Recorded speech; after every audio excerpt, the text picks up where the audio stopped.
Hello students, welcome back to the series of lectures on female genital tract. In the previous two lectures, we have discussed about the pathology of ovary. In this lecture, we will discuss about the pathology of cervix. In cervix, mostly we will concentrate on the pre-malignant and the malignant diseases. Let us recapitulate the normal appearance of cervix. This picture shows the histology of a normal cervix. As you know, cervix consists of an ectocervix and the endocervix. The ectocervix is lined by stratified squamous epithelium because the most important function of it is to give protection, and the endocervix is lined by a columnar type of epithelium which is mucin secreting, and most of the mucus which you see in the cervix is secreted by this type of epithelium. In between the two type of epithelium there is a junction which is known as the squamo-columnar junction, where both the epithelium meet with each other. The area adjacent to this junction, starting from here to here, is known as the transformation zone. Transformation zone is important for you to know because all the cancers and pre-cancer condition of the cervix, they arise from the transformation zone. In the meantime, you might be wondering why I have kept this uterus upside down. It's just because this picture, this histo picture of the cervix is upside down. This is the ectocervix and endocervix. To correspond to that, I have kept this picture upside down. Let us see the pre-malignant conditions of cervix. Previously, the pre-malignant condition of cervix were known as cervical intraepithelial neoplasia. Basically, these are dysplasias of the epithelium. If you look at this picture, the previous classification was CIN 1, 2 and 3. This was based on the thing that what percentage or what part of the cervix epithelium is involved by the dysplastic process. Like here in CIN 1, the lower 1/3 is involved. When the dysplasia involves the lower 2/3, it is known as CIN 2. And when the dysplasia involves more than the lower 2/3, this whole area, then it is designated as CIN 3. There was another term known as carcinoma in situ. This happens where full thickness of the cervical epithelium is involved by the dysplastic process. Now, if you remember from your general pathology class, you will know what dysplasia is. Dysplasia basically refers to the altered orientation of the cells of the epithelium and presence of nuclear enlargement, hyperchromasia within the epithelial cells is termed as dysplasia. So, low grade dysplasia is known as CIN 1, moderate grade dysplasia was termed as CIN 2, and high grade dysplasia was called CIN 3, and a full thickness dysplasia is carcinoma in situ. This would progress to a invasive squamous cell carcinoma. Hence, these conditions are known as pre-malignant conditions. But according to the current nomenclature, these terms have been replaced by squamous intraepithelial lesion, SIL. The CIN 1 has been renamed as LSIL, which is low grade squamous intraepithelial lesion. The CIN 2 and CIN 3 has been renamed as HSIL, high grade intraepithelial neoplasm or lesion. Carcinoma in situ is also included in HSIL. This is the table which tells you how this nomenclature has evolved. Initially, the dysplasia were classified as mild, moderate, severe and carcinoma in situ. Later on, they were renamed as CIN 1, 2 and 3, and finally the current classification calls them LSIL and HSIL.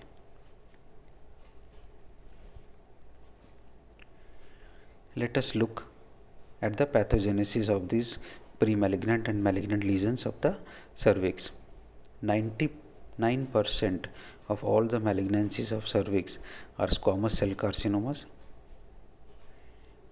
and they are related with human papillomavirus infection. You might have heard about this virus, and you might also have read about the carcinogenesis, the way this virus causes cancer. Please remember that there are different types of human papillomavirus, and not all of them will cause cancer. Only specific types are there. The human papillomavirus type 16 and human papillomavirus type 18 are the ones which are implicated in formation of squamous cell carcinoma.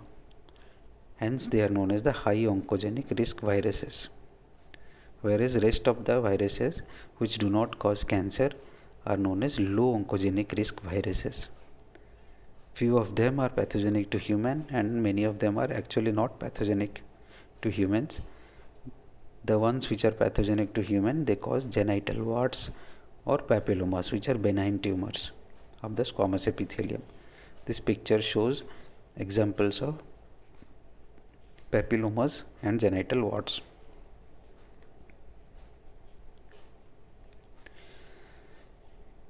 If you pay attention to this figure, you will find that the human papillomavirus cancer is related to the elaboration of these two types of proteins from the virus, the HPV E6 protein and HPV E7 protein. The HPV E6 protein acts on the TERT gene, which increases the production of telomerase.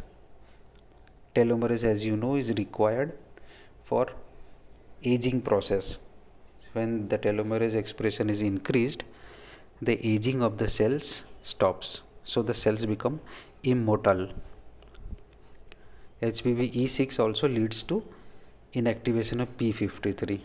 P53 is, as you know, is a molecular policeman and is required to inhibit bad cells or abnormal mutated cells from proliferating.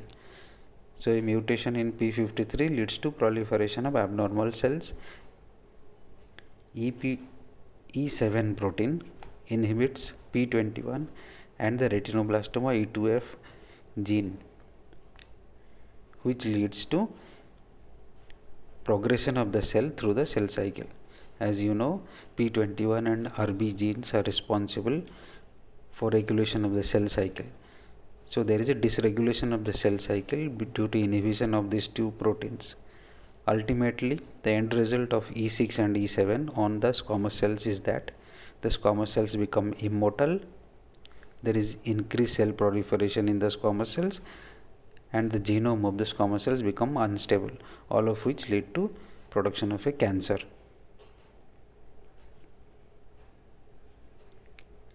So it is very important for us to detect human papillomavirus infection in the cervix, because once the infection occurs, it takes a long time for cancer to develop. So if we can detect the presence of HPV in the cervix, we have enough time to prevent the progression of the thing into cancer. So we are so much interested in detection of human papillomavirus in the cervix. There are various methods. In fact, there are 5 different methods. 4 of them include microscopic evaluation.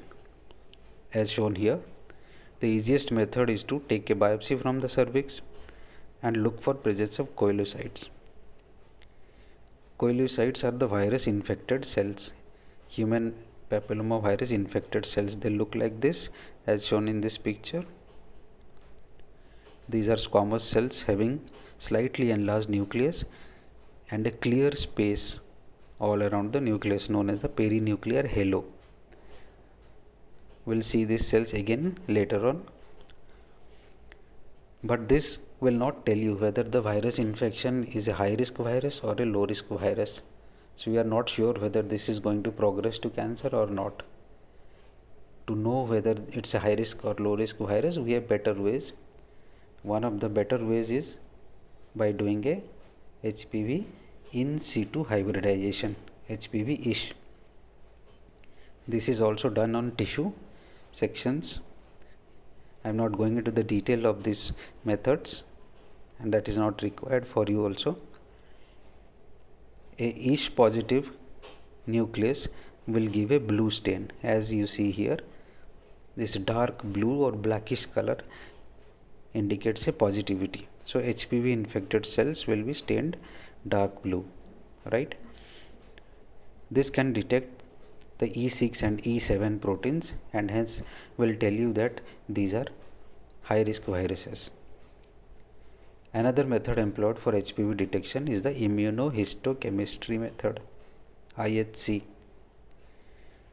It employs two type of antibodies, the Ki67 and the P16 antibody. The Ki67 is a proliferation marker. That means proliferating cells will show positivity. As shown in this picture, positivity is seen as brown color of the nucleus.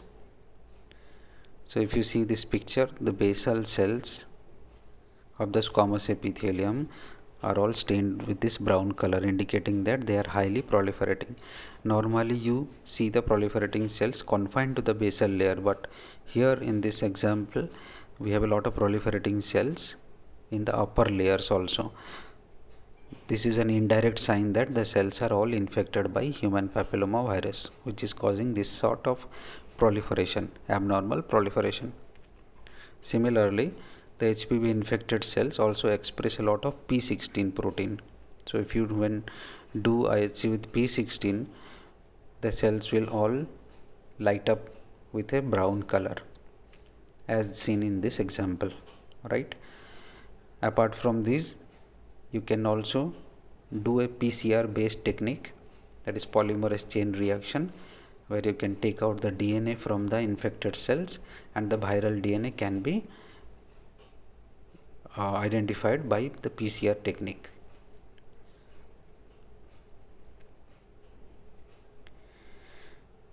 This is a picture of the PAP stain. PAP stands for Papanicolau stain. You might have heard about this stain. This is used for early detection of carcinoma of cervix.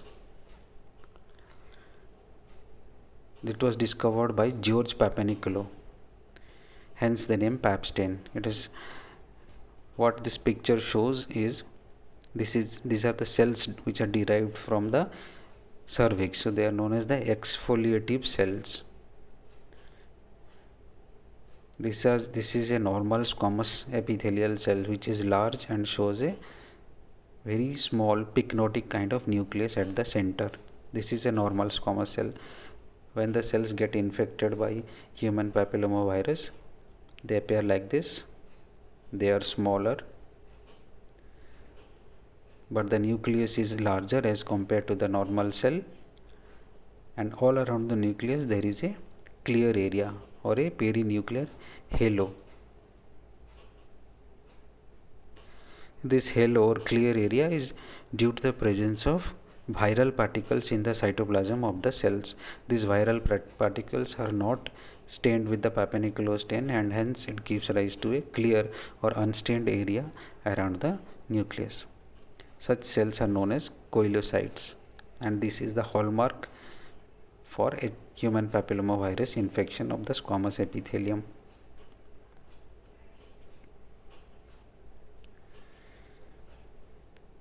Not all squamous intraepithelial lesion will progress to cancer.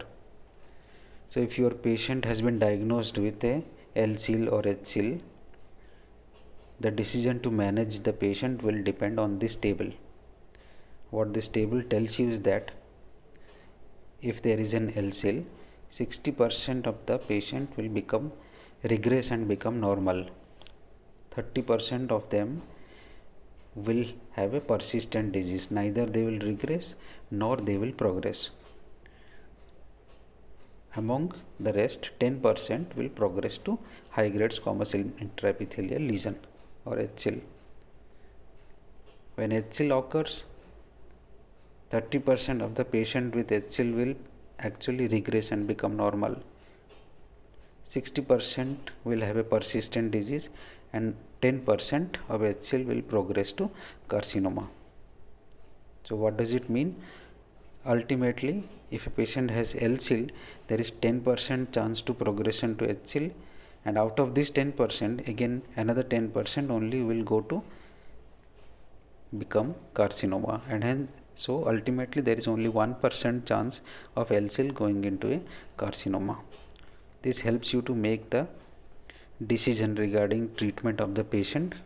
For example, if a young lady is there and she has been diagnosed with LCIL, but she wishes to preserve her uterus because the childbearing thing is not over yet, so you can go for uterus preservation because there is only 1% risk of carcinoma. On the other hand, if somebody has HCIL and the child bearing part use of the uterus is no more required, then you can go for hysterectomy, right?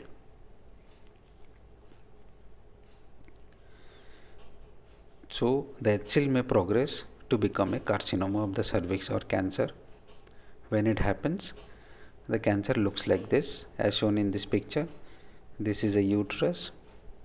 We have cut it in the middle and opened it. There is a tumor, large tumor here, growth. The tumors usually are large, friable and cauliflower like growth, growing into the lumen of the vagina from the cervix. So what do you think should be the most common presentation of these patients? They present with post-coital bleeding. During coitus, the tumor gets damaged and it bleeds. Patient may also have abnormal bleeding, irregular menstrual cycles, or sometimes the tumor can get infected and there can be a foul smelling discharge from the vagina. So these are the most common presenting symptoms in carcinoma cervix.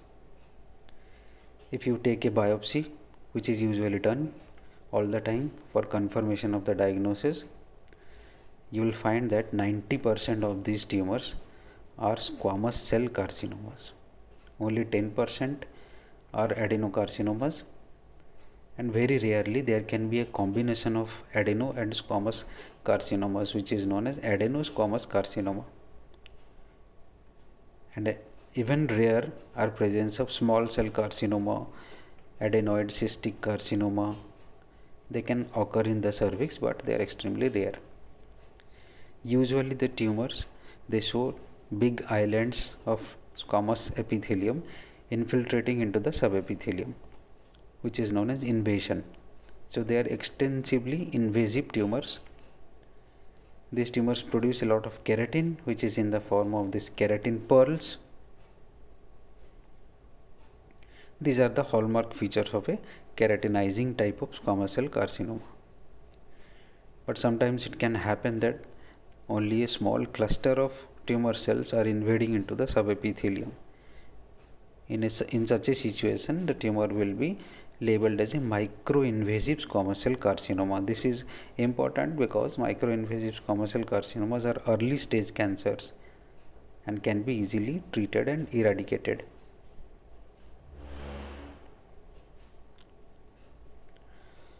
This table talks about the staging of cancer of cervix.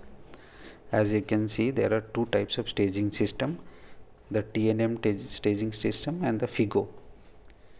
TNM stands for tumor, node and metastasis.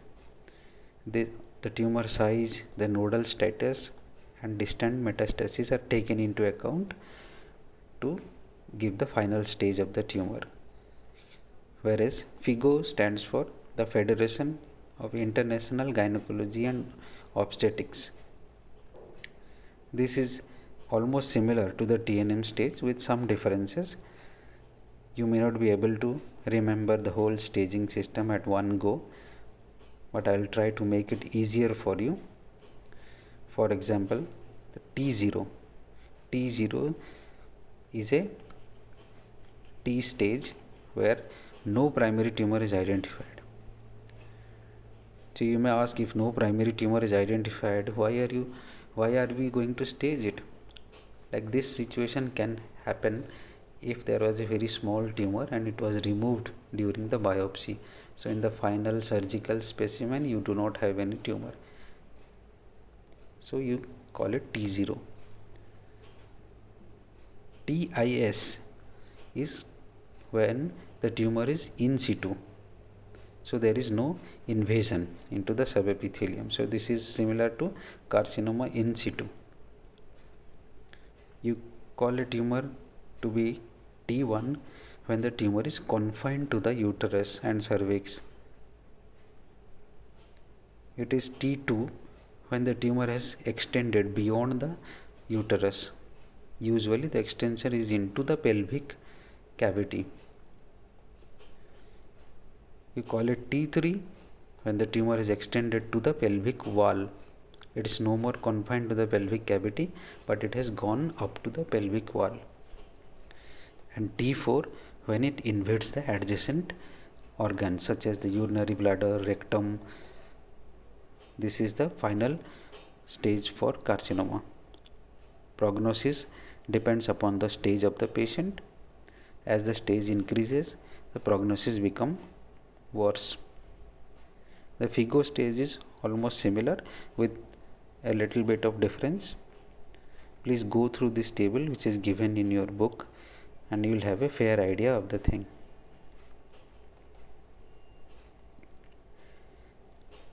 I am again stressing upon the pap smear or the cervical smear. This is a pictorial representation of the cervical smear that we see under the microscope. The first picture shows the normal squamous epithelium. You can see that polygonal cells having centrally placed pycnotic nucleus. This is normal squamous epithelium. When there is a nuclear enlargement or irregularity of the nucleus or presence of coilocytes, then it is designated as low grade squamous intraepithelial lesion or LCL. When the nuclear enlargement increases, the nucleus almost tends to occupy whole of the cytoplasm, then it is known as high grade squamous intraepithelial lesion. In addition to this kind of atypical cells that you are seeing in HCL, if the background shows necrosis, then this is known as squamous cell carcinoma. That means that squamous cell carcinoma cells and HCL cells are almost similar. Only thing is there is presence of necrosis in the background, because necrosis cannot occur in HCL. So we label it as squamous cell carcinoma. So the cervical pap smear can detect LCL, HCL and squamous cell carcinoma. I have been talking about the human papillomavirus, and I said that 99% of the cancers of cervix are due to human papillomavirus. So logically, if you have a vaccine against the HPV, then you can actually prevent the occurrence of carcinoma of cervix. But please remember that human papillomavirus also causes cancers in males, mostly in the oropharynx, in the larynx, in the penis, and also in the anal canal, which occurs mostly with homosexual individuals.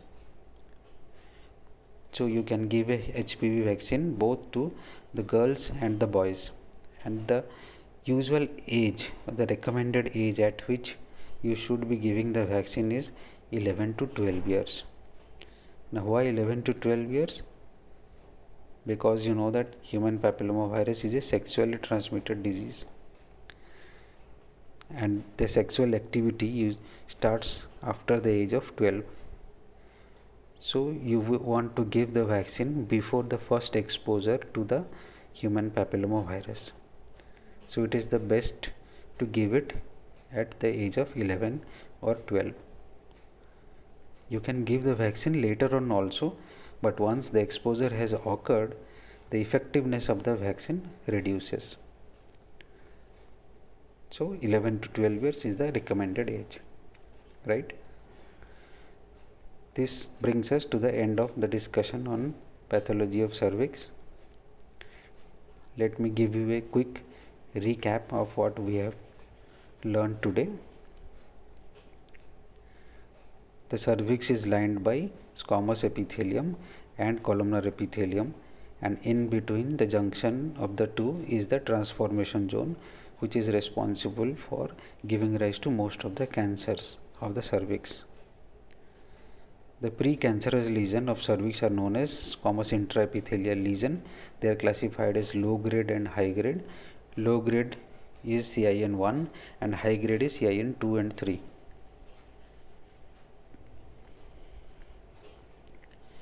Most of the tumors in cervix are due to human papillomavirus, and the high risk oncogenic viruses are HPV 16 and HPV 18. Low risk ones do not cause cancer, they cause genital warts. The protein E6 and E7 of HPV are responsible for the oncogenesis. They lead to immortalization of the cells, cell proliferation, and genomic instability, leading to cancer formation. HPVs can be detected by various methods: by doing a biopsy and looking for coelocytes, by doing in situ hybridization, or by IHC with Ki67 or P16. PCR can also be done by extracting DNA from the cells. Pap smear is routinely done for detection of cervical cancer and pre-malignant conditions, and they show coelocytes. Coelocytes are the hallmark cells for HPV infection. 10% of LCL will progress to HCL, and 10% of HCL will progress to squamous cell carcinoma.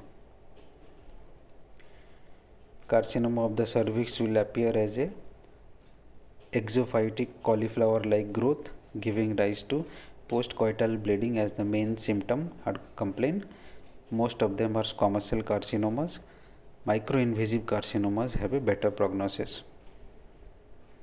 The staging is done according to the TNM or the FIGO classification. Cervical pap smear can detect LCL, HCL, and squamous cell carcinoma. Human papillomavirus vaccines are available. They are against HPV 16 and 18, and they should be administered at the age of 11 or 12. I hope you have got the concept. Go through the book. If you have any doubt, we can discuss at the end. Thank you so much for your attention.